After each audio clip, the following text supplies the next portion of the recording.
Se você jogou isso no PS2, sua infância foi épica. E se você joga nos dias atuais, meus parabéns. Não esqueça de se inscrever para nos acompanhar.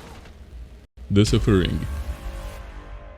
Esse jogo se concentra na história de Torque, um prisioneiro no corredor da morte por assassinar sua ex-mulher e 2 filhos. Um crime que ele não possui memória de ter cometido. Pouco tempo depois de chegar à penitenciária estadual de Abbott, em Carnate Island, na costa de Maryland, um terremoto atinge a ilha, resultando na prisão sendo atacado por ameaças sobrenaturais do passado da ilha. Depois de ser libertado, Torque tenta abrir caminho para a liberdade enquanto enfrenta os próprios demônios pessoais, enquanto tenta lembrar o que realmente aconteceu com sua família. O jogo apresenta 3 finais que dependem da escolha do jogador, cada um levando a uma versão diferente do assassinato da família de Torque. Altered Beast. Um homem chamado Luke Custer, que é um genoma ciborgue, um humano cujo DNA e outra composição genética foram artificialmente alterados por microchips contendo a composição genética de outras criaturas para transformá-lo em uma besta antropomórfica. Depois de sofrer um acidente de helicóptero, Luke perde a memória e parte para aprender sobre as verdades por trás do seu passado e dos genomas ciborgues. O jogo contém cenas bizarras de metamorfose e, em minha opinião, o jogo tem as cenas de transformações mais incríveis de todos os tempos. God Hand. O jogador toma o controle de Gane, um artista marcial que maneja uma das lendárias God Hands, mãos divinas em tradução livre, um par de braços divinos que foram uma vez usados para salvar o mundo de um demônio chamado Angra. A jogabilidade combina elementos tradicionais do gênero beat'em up com características únicas do jogo, com gigantesca diversidade de ataques e movimentos especiais. O jogo recebeu uma resposta geral levemente positiva dos críticos e vendeu moderadamente logo após o lançamento no Japão. A Capcom anunciou apenas alguns dias depois do lançamento no norte-americano que iria dissolver a Clover Studio, fazendo de God Hand o seu último jogo desenvolvido. Resident Evil Outbreak. Se inicia dias depois do começo do surto em Raccoon City, variando qual dia específico baseado no cenário escolhido. O jogo possui 5 capítulos diferentes, cada um com seu respectivo cenário. Com o jogador tentando sobreviver ao surto de Raccoon City, a história não possui uma linearidade clara. Apesar de haver ligações em determinados capítulos e certos personagens, o jogador controla um dos 8 personagens disponíveis para escolha, com mais 2 personagens o acompanhando. Os eventos se passam em várias regiões de Raccoon City, algumas já conhecidas na franquia durante o período de dias variados, mas principalmente momentos situados antes ou durante os eventos de Resident Evil 2 e Resident Evil 3 Nemesis. E para a nova geração que conhece apenas os remakes, saibam que este é um dos jogos mais difíceis da franquia e que poucos ousaram se arriscar. Spartan: Total Warrior. O jogo conta uma história focada no Spartan, um guerreiro espartano lutando ao lado dos seus aliados gregos contra o Império Romano invasor, um órfão sem conhecimento de sua verdadeira identidade. Spartan é secretamente guiado por Ares, que lhe prometeu ajudar durante o conflito, e informações sobre sua identidade depois dele. Em troca, Spartan deve ajudar Ares a alcançar sua vingança não especificada por ele sobre alguém. O jogo foi bem recebido, com críticos elogiando a mecânica de combate, o motor do jogo e os controles, e especificamente o senso de escala do jogo. Pontos comuns da crítica incluíram o alto nível de dificuldade, batalhas de chefes e aquele choque frontal formidável de 2 exércitos opostos. Onimusha 3.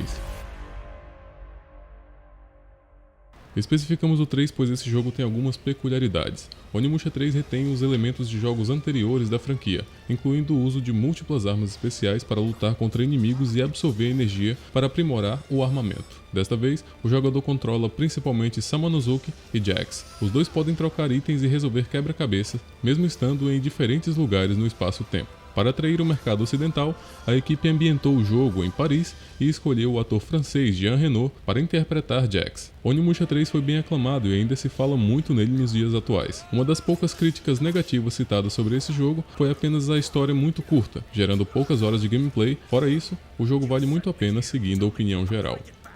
Raigar. Ambientado vários anos após a conquista do Egito pelo Império Romano, o jogo conta a história de Raigar, um soldado de infantaria pesada da Marinha de Argos, uma ilha fictícia controlada pelos romanos no Mediterrâneo. Quando a princesa Harmonia de Argos é sequestrada por um grupo de titãs, Raigar é encarregado por uma voz etérea de salvá-la. Para fazer isso, ele recebe a Discarmor, uma arma lendária forjada pelos próprios deuses. Acreditando que sua missão seja um simples resgate, Raigar descobre que há muito mais nos objetivos dos titãs do que ele imaginou, e o destino do mundo está em jogo. Apesar de haver inúmeras comparações e acusações de Raiga ser uma cópia ou uma réplica barata de Deus da Guerra, o jogo se manteve muito bem em vendas e nas críticas, pois essas comparações só foram ocorrer anos depois ou praticamente na atualidade, com a influência maior da internet que temos hoje. No período de seu lançamento, o jogo foi bem aclamado e explorado pelos players, sem tais comparações. Motoqueiro Fantasma. Mephisto traz o motoqueiro fantasma para o inferno. Depois de lutar através de seu caminho contra hordas de demônios, Johnny Blaze é intimado a parar um grupo de forças demoníacas e escapar do inferno com a intenção de ressuscitar o Coração Negro. Mephisto envia Vingança para sequestrar Roxanne Simpson para forçar Johnny a cooperar. Como motoqueiro fantasma, ele persegue e derrota Vingança e depois retorna à Terra. Seu próximo destino é a cidade fantasma de San Venganza, onde ele luta contra demônios e motociclistas possuídos e alcança Lilith, a quem ele luta em cima de um trem. Logo após isto, o motoqueiro fantasma reúne-se com Carter Slade e Blade. O jogo apresenta um sistema semelhante a God of War, mesmo tendo alguns dos mesmos controles e estilos de ataque. Os combos são feitos com as mãos e com a cadeia de Demonic. A definição geral de humor e de estilo visual são muito idênticos à primeira parcela de Devil May Cry. Quando na Hellcycle, o motoqueiro fantasma é ainda capaz de executar muitos ataques e também pode disparar o fogo do inferno.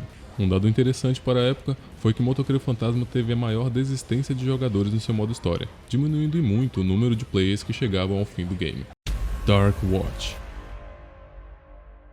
A história do jogo segue um pistoleiro fora da lei chamado Jericho Cross, que trabalha para uma antiga organização de caça a seres sobrenaturais conhecida como Dark Watch. Depois de involuntariamente liberar o maior inimigo da Dark Watch, um Lorde Vampiro chamado Lazarus Malkoff, Jericho é recrutado para a Dark Watch como um membro de elite. Mas no entanto ele está se transformando lentamente em um vampiro, como resultado de ser mordido por Lázaro. O jogo descreve a luta de Jericho para salvar a humanidade da maldição de Lazarus ou seu declínio para o mal e a escuridão, dependendo das ações do jogador. Dark Watch teve uma recepção geralmente positiva pela crítica especializada, sendo aclamado em particular o seu ambiente relativamente único de Velho Oeste e terror. O jogo foi acompanhado por uma extensa campanha promocional e foi planejado para ser o primeiro jogo de uma nova franquia de mídias. Mas a sua sequência foi cancelada em 2007 e a sua adaptação cinematográfica permanece em Hell Development, quando um projeto permanece congelado ou pausado. Shadow of Home. Tendo como plano de fundo acontecimentos históricos, Shadow of Home mistura personagens reais e fictícios. A trama conta os dias que se sucedem à morte de Júlio César, líder do Império Romano. Um de seus fiéis escudeiros, Vipsênios, é o principal suspeito pela morte de César. O fato causa estranheza a Octavianus. Confiante da lealdade de Vipsênios, Octavianus é amigo de Agrippa, filho do suspeito. Decididos a provar sua inocência, a dupla mergulha numa trama de intrigas pelo poder. Mas o que torna Shadow of Home realmente interessante são as cenas de lutas protagonizadas pelo personagem Agrippa, que lembram jogos como Dynasty Warriors e o próprio Onimusha.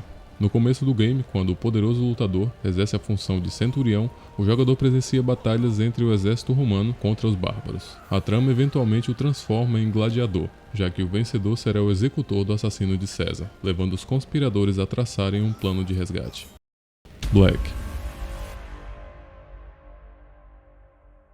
O enredo de Black acontece na Ingushétia e na Chechênia, na Rússia. O protagonista é um agente de operações Black da CIA, o sargento de primeira classe, Jack Keller. Keller conta a maior parte da história em primeira pessoa em um interrogatório 4 dias após o início dos eventos. Keller é um membro inadequadamente disciplinado de uma unidade de operações da CIA e um veterano de vários conflitos, incluindo Guatemala, Colômbia, Irã e Croácia. Um interrogador desconhecido questiona Keller sobre uma operação de contrabando de armas e terroristas chamada Sétima Onda, a Seven Wave, que foi responsável por vários ataques terroristas. Keller é informado que a menos que ele coopere, ele e suas ações serão desclassificadas, o que significa que ele será condenado em tribunal conjugal, desonrosamente dispensado e preso pelo resto da vida. Embora inicialmente resistente, Keller finalmente concorda em contar sua história. Black é um jogo notável por sua ação altamente estilizada, bem como a qualidade de som, foco em efeitos destrutivos durante o jogo, sendo um jogo venerado até os dias de hoje e considerado descabido para a época de seu lançamento, explorando ao extremo a capacidade gráfica total dos consoles. E se você gostou desse vídeo, se inscreva no nosso canal, ative o sininho para receber as notificações e sempre que um vídeo novo sair, você vai estar aqui conosco nos acompanhando. Muito obrigado e até a próxima.